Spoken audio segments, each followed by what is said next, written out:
Hi, friends. Did you have a busy week? I know I did. Today, we're going to read a little bit of a longer story because I haven't seen you all week. So, today we're going to read the Lorax, and I'm going to share my screen.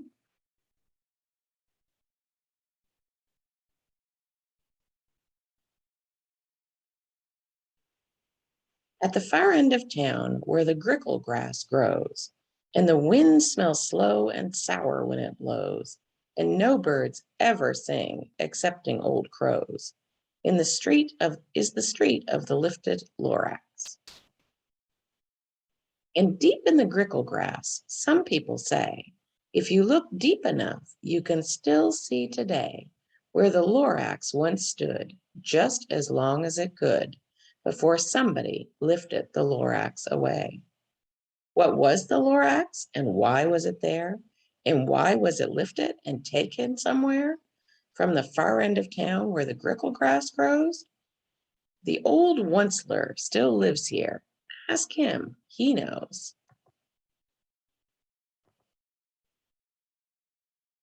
You won't see the Onceler. Don't knock at his door. He stays in his lurkin on top of his store. He lurks in his lurkum, cold under the roof, where he makes his own clothes out of muffled roof.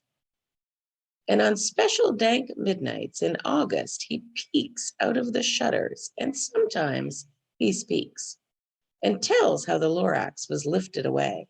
He'll tell you, perhaps, if you're willing to pay. On the end of the rope, he lets down a tin pail, and you have to toss in 15 cents and a nail, and the shell of a great-great-great-grandfather's snail. Then he pulls up the pail, makes a most careful count to see if you've paid him the proper amount. Then he hides what you paid him away in his snoove, his secret strange hole in his grooveless glove. Then he grunts, I will call you by whisper-ma-phone, for the secrets I tell you are for your ears alone. Slurp. Down slips the whisper-ma-phone to your ear, and the old Onceler's whispers are not very clear, since they have to come down through a snurgly hose, and he sounds as if he had smallish bees up his nose. Now I'll tell you, he says, with his teeth sounding gray, how the Lorax got lifted and taken away. It all started way back, such a long, long time back.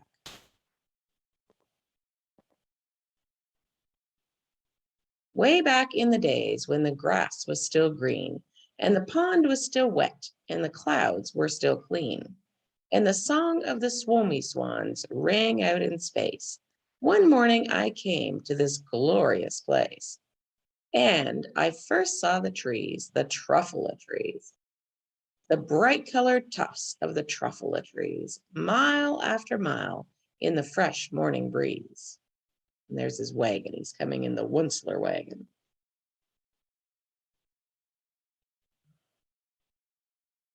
And under the trees, I saw brown barbaloots frisking about in their barbaloot suits as they played in the shade and ate truffula fruits. From the rippleless pond came the comfortable sound of the humming fish humming while splashing around. But those trees, those truffula trees, all my life I'd been searching for trees such as these. The touch of their tufts was much softer than silk, and they had the sweet smell of fresh butterfly milk. I felt a great leaping of joy in my heart. I knew just what I'd do. I unloaded my cart. In no time at all, I had built a small shop. Then I chopped down a truffula tree with one chop. And with great skillful skill and with great speedy speed, I took the soft tuft and I knitted a thneed. That's it. Him there with his shop, the Oncelers.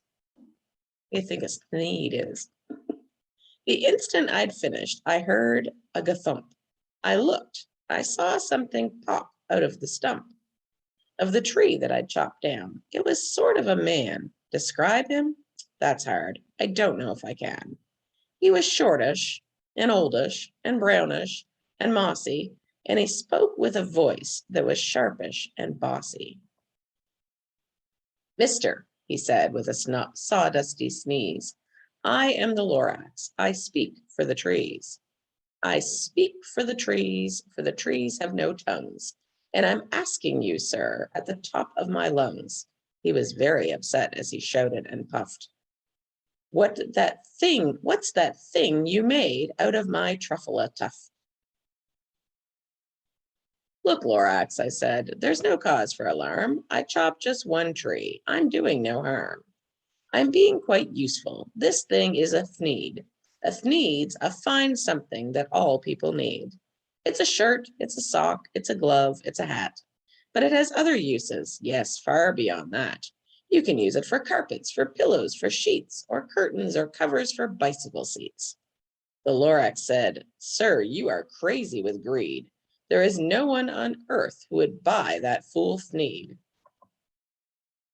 But the very next minute, I proved he was wrong, for just at that minute, a chap came along, and he thought that the thneed I had knit it was great. He happily bought it for $3.98. I laughed at the Lorax. You poor stupid guy. You never can tell what some people will buy. It wasn't very nice of him, was it? I repeat, cried the Lorax, I speak for the trees. I'm busy, I told him. Shut up, if you please. Oh, he's very rude. I rushed across the room and in no time at all built a radio phone. I put in a quick call. I called all of my brothers and uncles and aunts and I said, listen here, here's a wonderful chance for the whole Onceler family to get mighty rich. Get over here fast. Take the road to North Nitch. Turn left at the Weehawken, sharp right at South Stitch. And in no time at all, in the factory I built, the whole Onceler family was working full tilt. We were all knitting thneeds, just as busy as bees, to the sound of the chopping of truffle trees. Then, oh baby, oh, how my business did grow. Now chopping one tree at a time was too slow. So I quickly invented my super axe hacker, which whacked off 4 truffle trees in one smacker. We were making thneeds 4 times as fast as before, and that Lorax, he didn't show up anymore. But the next week he knocked on my new office door. He snapped, I am the Lorax who speaks for the trees, which you seem to be chopping as fast as you please. But I'm also in charge of the brown barbaloots who played in the shade of the barbaloots in their barbaloot suits and happily lived eating truffle fruits. Now, thanks to your hacking my trees to the ground, there's not enough truffle fruit to go round. And my poor babaloots are all getting the crummies because they have gas and no food in their tummies. They loved living here, but I can't let them stay. They'll have to find food, and I hope that they may. Good luck, boys, he cried as he sent them away. I, the Onceler, felt sad as I watched them all go. But business is business, and business must grow, regardless of crummies in tummies, you know. I meant no harm, I most truly did not, but I had to grow bigger, so bigger I got. I biggered my factory, I biggered my roads, I biggered my wagons, I biggered the loads of the thneeds I shipped out. It's hard to say. And do you think there's a word called biggered? I don't think so. I was shipping them forth to the south, to the east, to the west, to the north. I went right on biggering, selling more thneeds, and I biggered my money, which everyone needs. Then again he came back. I was fixing some pipes when that old nuisance Lorax came back with more gripes. I am the Lorax, he coughed and he whiffed. He sneezed and he sniffled, he snargled, he sniffed. Onceler, he cried with a cruffleless croak. Onceler, you're making such smuggless smoke. My poor swami swans, why they can't sing a note. No one can sing who has smog in his throat. And so, said the Lorax, please pardon my cough. They cannot live here, so I'm sending them off. Where will they go? I don't hopefully know. They may have to fly for a month or a year to escape from the smog you've smogged up around here. What's more, snapped the Lorax. His dander was up. Let me say a few words about gluppity glup. Your machine chugs on day and night without stop, making gluppity glup, also schloppity schlop. And what do you do with this leftover goo? I'll show you, you dirty old Onceler man, you. You're glumping the pond where the humming fish hummed. No more can they hum, for their gills are all gummed. So I'm sending them off. Oh, their future is dreary. They'll walk on their fins and get woefully weary in search of some water that isn't so smeary. Ugh. And then I got mad. I got terribly mad. I yelled at the Lorax. Now listen here, Dad. All you do is yap yap and say bad, bad, bad, bad. Well, I have my rights, sir, and I'm telling you, I intend to go on doing just what I do.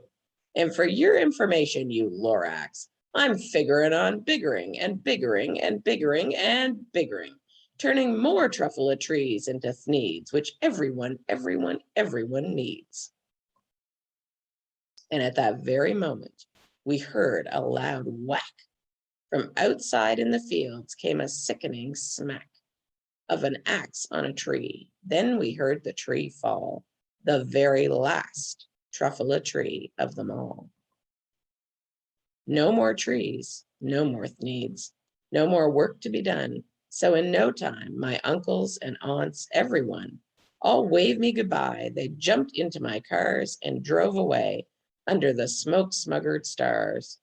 Now all that was left neath the bad-smelling sky was my big empty factory, the Lorax and I. The Lorax said nothing, just gave me a glance, just gave me a very sad, sad backward glance as he lifted himself by the seat of his pants. And I'll never forget the grim look on his face when he hoisted himself and took leave of this place through a hole in the smog without leaving a trace. And all that the Lorax left here in this mess was a small pile of rocks with the one word, unless. Whatever that meant, well, I just couldn't guess. That was long, long ago, but each day since that day, I've sat here and worried away.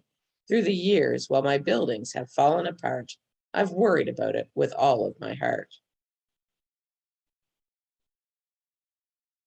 But now, said the Onceler, now that you're here, the word of the Lorax seems perfectly clear. Unless someone like you cares a whole awful lot, nothing is going to get better. It's not. So, catch, calls the Onceler. He lets something fall. It's a truffle seed. It's the last one of all.